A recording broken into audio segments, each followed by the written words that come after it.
Welcome to Community Cocktails with Kimberly, hosted by Kimberly Woodard, a realtor for nearly 20 years with Ebby Halliday Realtors. Join her every first and third Wednesday of the month as she meets with the top community influencers to help you get to know the area you want to call home.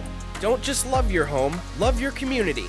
And now, your host, Kimberly Woodard. Welcome, viewers. I'm excited about this episode, and I think you're going to learn so much from it as well. I have Tammy Patys, and she is the director at High Point's Pickleball Director, and we're going to learn about this sport and the craze that it has really taken over in the last few years. Welcome, Tammy. Hi, Kimberly. Nice to be here. Yes, I'm so excited. It's been a while. I know. We were just catching up before this. Back with my favorite. So we're going to talk. So Tammy, not only, she's the director of pickleball, but, she's kind of I'm just going to say badass tennis pro. just to let y'all know. So Tammy, let's go back and talk about you and your tennis career. All right. Well, I've been playing tennis since I was 7. Started way back. And my mom played, so she got a friend of hers to teach me. And I had done a lot of sports. I had done softball, t-ball, flag football. And it just seemed like I did better individually. And so she thought, you know what, I'm just going to put you in tennis. And I never looked back. The first tournament I played at 9, it was a novice tournament. Once you win those, you cannot go. It's like for novice first times, you cannot go back. You have to go on. And I won the first one I played in. So it was just, I just went on from there. Played in junior tournaments in Florida. Was top 5 junior. Then went on to play national tournaments and then got a scholarship to University of Florida. Go Gators. Go Gators. All my Gator fans. Yeah. And I was a 2-time All-American there, 4-time All-SEC. At the time I was there, I had a record that was the most winningest, or the highest winning percentage of any player on the team. We had a really, really strong team, like top 5 team in the country. And then went on to the tour and played on the professional tour for 7 years and got to a world ranking of 103 in singles and 115 in doubles. Wow. With a win, with one win over Martina Navratilova. Wow. So I played her several times, but I only could manage to win one. So, but I met a lot of great people. I've traveled all over the world. I've been in touch with a lot of, families that I stayed with. I even had one family that said, when you get married, we're coming to your wedding. And I'm like, oh, yeah, right. They say that, Yeah. They did. They brought their kids.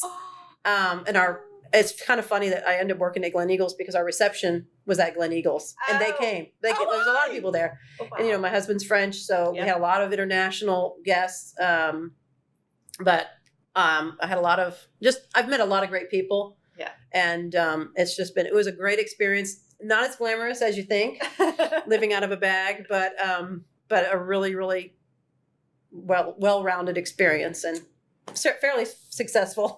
Yes, I would say so. I love to get her to talk about it. She's so modest. She's the most modest person ever. She won't say anything. Say anything about her impeccable record. Well, let's so. Obviously, you were, tennis pro for taught tennis, and now we're pickleballs here. Right. And let's talk about pickleball and what has, it's now like this hot craze. It is hot craze. I mean, really hot craze. It's like, a couple of years ago, people really, it was out there, but it wasn't out there. Right. So while I was teaching at Glen Eagles, I worked in the real world for 6 years after I got off the tour, which people don't know. They think I just went to tennis because that was the obvious thing to do. Right. But I did actually work for 6 years in software development and engineering at a telecom company in Addison. So that was another, I think, well-rounded experience, just to get out in that world where nobody's athletic. It's like, okay, now you have to act. You can't come in your sweats, right? But that was another, heavy traveling job. So I've just traveled a ton. I just can't believe I'm traveling again with pickleball. But so while I was at Glen Eagles, people kept saying to me, well, we know you're teaching tennis, but don't you know this sport, pickleball? You're from Florida. And you know, it's crazy in Florida. Yeah. You should know this. And I'm like, no, I don't know. I don't know about it. I haven't played it. But then Glen Eagles got pickleball lines painted on their tennis courts. And everybody kept saying, you got to come and play. You got to come and play. And I was just too busy teaching tennis. And I was really focused on my tennis. And so then one day, just oddly, it was snowing out last December. So December of 2018, it was snowing, raining, like sleeting, cold. I went to the Carpenter Park to lift weights because there was nothing else to do. We don't have indoor courts, so I thought I'll go work out. And just so happened that I was walking out and I looked over into the basketball court and I thought, I wonder if that's pickleball. I wonder does that pickleball? Is that what that looks like? And it was just one of those days that I felt like I want to get a little more exercise. Yeah. Let me just go barge in their group, you know? So I did. And they said, yeah, do you play? And I go, no, I've never played, but I keep hearing about it from my members at my club and my boss and everybody around Glen Eagles. And they said, okay, well, go over there and get a paddle. And I said, okay. They said, I said, I play a little tennis. I did not tell them. I did not tell them any. I did not. There I was again. I did not tell them anything. I said, I play a little tennis, you know.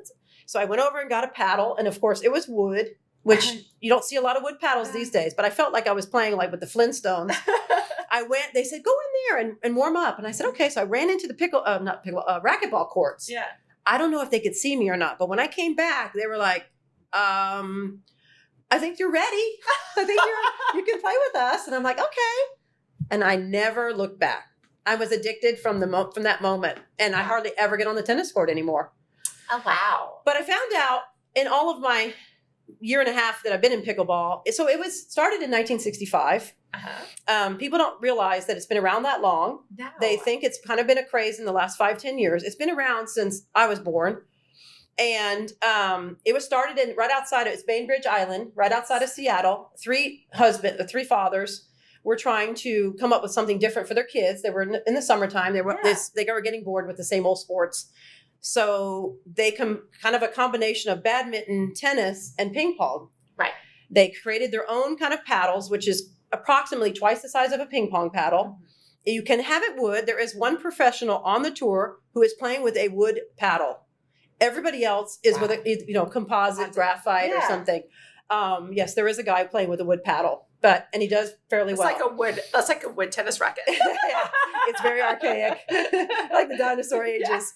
Yeah. But so anyways, so I started pickleball. I got very addicted. I got very interested, and I thought, this is fun. And not only I want to see it grow, right, but I want to be passionate about whatever I do. I don't want to do something that, it's just going to make money. And I want to love it. Yeah. And I've loved it. My time goes by on the pickleball court in 5 minutes. Wow. But anyways, so I started pickleball at Glen Eagles. Their setup for their courts was a little bit strange. I wish I had been involved with helping them set up their courts. So I felt like kind of their setup was a dead end. Uh-huh. And I guess the word got out about me, and I just approached High Point and I said, you've got a great facility, 8 dedicated courts, 21 tennis courts. We've got new construction going in. It's going to be done probably within a month. It's 2-story pro shop, outdoor patio seating, so people can be eating, drinking, and overlooks the pickleball courts. So when you kind of see people down there going, oh my gosh, that's so fun. And look at those people having so much fun. I want to be part of that. Right. It is a great opportunity. I'm just trying to get everybody going at High Point. They've never had somebody super dedicated to pickleball. So that's my whole goal. On top of that, I am playing on the Senior Pro National Tour. So like next year, I am committed to at least a dozen tournaments with a guy from California, and my partner is here in Dallas. My woman partner, my mixed partner is in California. He's the number 1 rated guy right now. So we're gonna try to, and we're playing for money, so it's not just for fun. The thing I like about pickleball is, and we talked about this, is that you can play at 2 years old, 3 years old, right, and you can play. When I first started, like I told you, I played with an 89-year-old lady. Yes. It's multi-generational. Yes. It's easy to learn. It's quick paced. The equipment is small, so you can take it anywhere you want. Right. You can just pick it up and go and pick it up and play, and it's very addicting.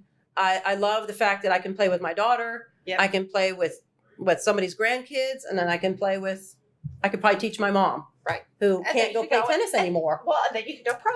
Yeah, and then you can go pro. And it is picking up. So like you said, the growth of it is exploding. So they're adding like 100 new places a month to play. Rec centers, churches, old tennis courts that are not getting used.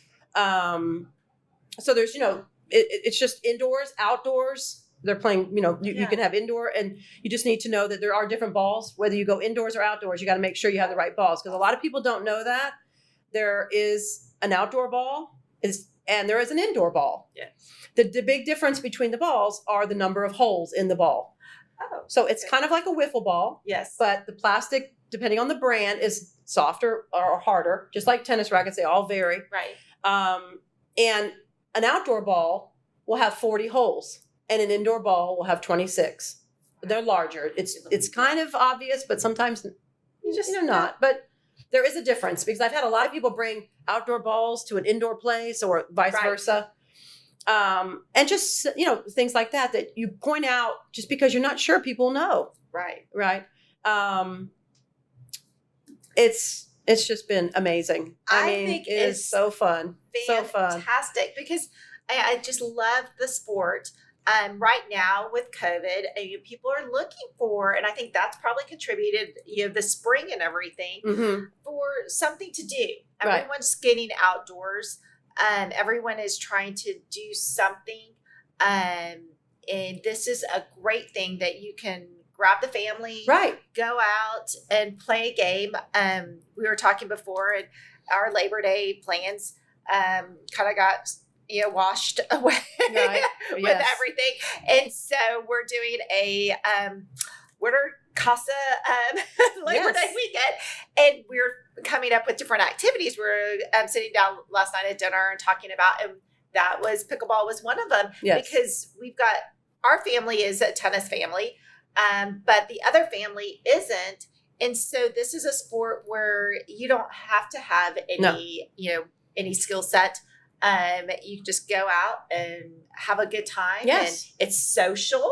And I think very social. It's even more social than tennis. More social than tennis. Well, I know I go to a drill at 6:00 on Wednesdays, and there is a bunch of men that come out at 7:00, and they have their backpacks. They have, I'm sure, a little beverage of choice in there, and they have their music, and they just have a good old time. They do a little rotating deal, and they just get out there, socialize, get some fresh air. Yes. And so, well, and the nice thing is too, is you've got people in pickleball, you've got people coming from all backgrounds. So you've got the no sport background, and it's fine. Yeah. It's easy enough to learn. You've got a lot of racquetball, badminton, tennis, but then you've got soccer, softball. Yeah. But you don't have to have anything. You don't have to, no. No, and you can pick it up really quickly. Now, maybe if it's not correct, you don't need to worry. You're not going pro. Right. But if you just want to have fun, and it gives you the idea of tennis, but on a smaller scale. Yeah. So people feel like, hey, it's very similar to tennis. Yep. But I'm not on a big court. Well, 20 by 44. You're not moving a whole lot, but you can move if you want. Yes. I know when we play, we're moving, but I know some people go, I'm not moving so much. I've got several injuries, right? You've got the knees. And that's another thing. People that have injuries, they can still feel like they're playing tennis, but they're not hurting themselves. Right. And that's what I wanted kind of out of my clientele at Glen Eagles, when they were getting, the clientele was getting a little older. Yeah. And I said, you really need to be picking up pickleball. And I want you to be good by the time it hits here. It really hasn't hit Dallas yet. No. It has hit everywhere around the country. The East Coast, it's crazy big. In Arizona, Colorado, California, it's going nuts. Yep. They're adding tournaments constantly. We've got 3.3 million people playing as of 2019. More men than women, but women are coming on now. The game is changing a lot, because before it started out with the elderly. And that's kind of how I heard about it. Yeah. There's a place called the Villages in Florida. Yes, I have a couple clients that moved down there. Okay. That place is a party. They almost have 60 dedicated pickleball courts. Oh. And they have another complex in Florida where people are just, it's a lot of retirement communities. Yeah. That's all they have. I have a friend that lives in Frisco Lakes. They've got 2 separate pickleball places, and it's packed all the time. Wow. The nice thing is that you can go play for fun. Yeah. And if you get better, you can go, there's a lot of tournaments. Yep. The tournaments, we don't play for trophies. We're playing for money, but people are playing for medals. That's the big thing. Yeah. They just added pickleball next year in Houston. They just added it to the Junior Olympics. It is starting to get big in the junior community. My daughter's playing in PE class, and I told her, when COVID is over, I'll come to your school and I will teach your friends correctly, because sometimes people just whack. They go, oh, it's a plastic ball and a little paddle. How hard can it be, right? So they play sometimes incorrectly, and that's fine.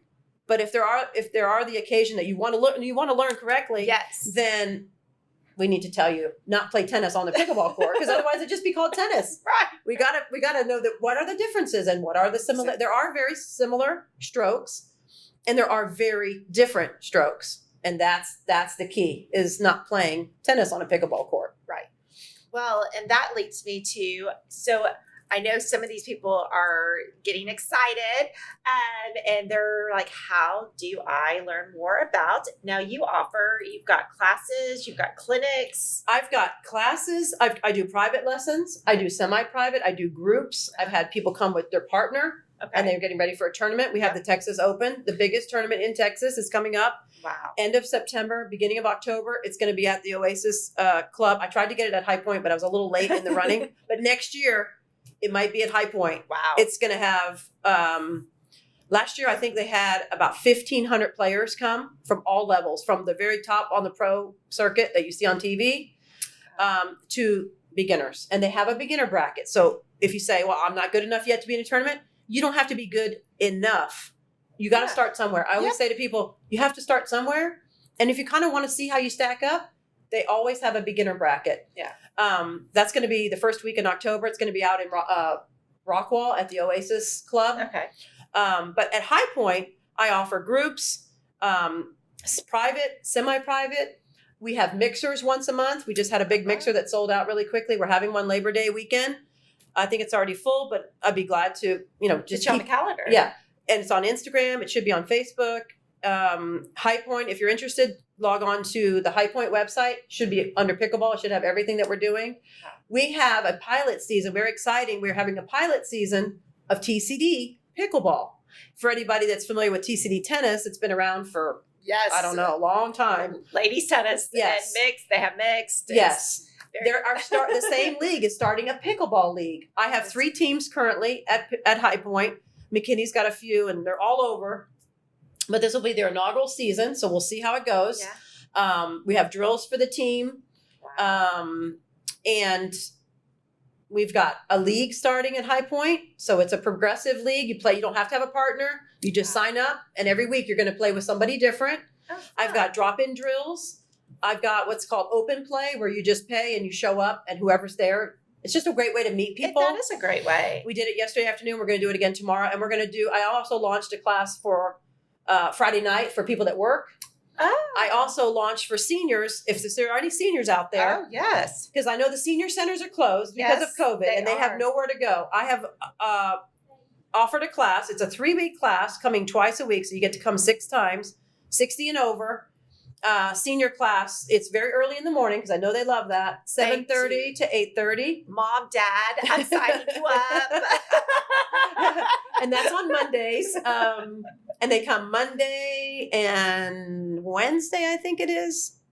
I have to look. But anyways, it's on the website. That works in your schedule. Yeah, I know, you're 7:30 to 8:30. And only 4 students, because I really want to give you a lot of attention. I don't want to have 12 people and not be able to really help you. Yeah. And the great thing is it only goes for 3 weeks. So if you didn't get in the first time, you can sign up again. You can sign up. We'll have 3 weeks, and then we'll have a break, and then we'll have 3 weeks again. So we're just doing a lot of classes, a lot of great things. If there's something we're missing, come to me, tell me. I mean, I want to hear the good, but I also want to hear the bad, and say, Tammy, we need X. Yeah. I'm open. I mean, I'm easy to talk to, and I'm open for suggestions. I don't want to hear you're doing a great job. What is it specifically you're doing great, but what is it that you're not doing so great? I mean, I like to hear both. I don't need just all the compliments in the world. Well, we have a lot of opportunity to learn pickleball. So I'm going to have their website down at the bottom of my podcast. So if you're interested, Yes. and also have we'll have Tammy's contact information there. So if anyone's interested in reaching out to her, you want to get some privates, and you just want more information on pickleball itself, and you're kind of interested, you're just not sure, the best way is to go out and try it. Yeah. Try it. We've got so the High Point website. We also have there's a great app for people that want to know where to play. It's called Places to Play. Okay. If you go on the App Store, Places to Play, and you download the app, I can be in Chicago and go, you know what, I'm on a business trip. Not me, but, and I punch in that zip code. It's going to give me places in that area that I can go and play. It'll give you the hours. It'll give you the indoors, outdoors, the levels. This is like we play on Tuesday nights or we play on Thursday nights. It's a great app. A lot of us use it. I've heard of another one, but I have not used the second one, which is called Pickle Play. Okay. They just advertised it at one of our national tournaments. But I'll find out more about that. But Places to Play works really well. There's also USAP. It used to be called USAPA. Pickleball it's kind of like the USTA in tennis. Okay. It's the governing body of pickleball. Just as of 2 weeks ago, they changed their logo. So if anybody wants to know more about pickleball and the governing body, the rules, it's on USA Pickleball. It changed from USAPA. It's now USA Pickleball. And I'll have this information too at the bottom of my podcast, so you guys can check these out. Check out all of this opportunity to play pickleball. And thank you. You're welcome so much. Thank you for having me. And cheers. All right. Cheers to pickleball. Yes, let's go. Thanks for tuning in. If you'd like to contact Kimberly with your real estate needs, you can reach her at kimberlywoodard.ebby.com. We hope you enjoyed our guest this week, and remember, don't just love your home, love your community.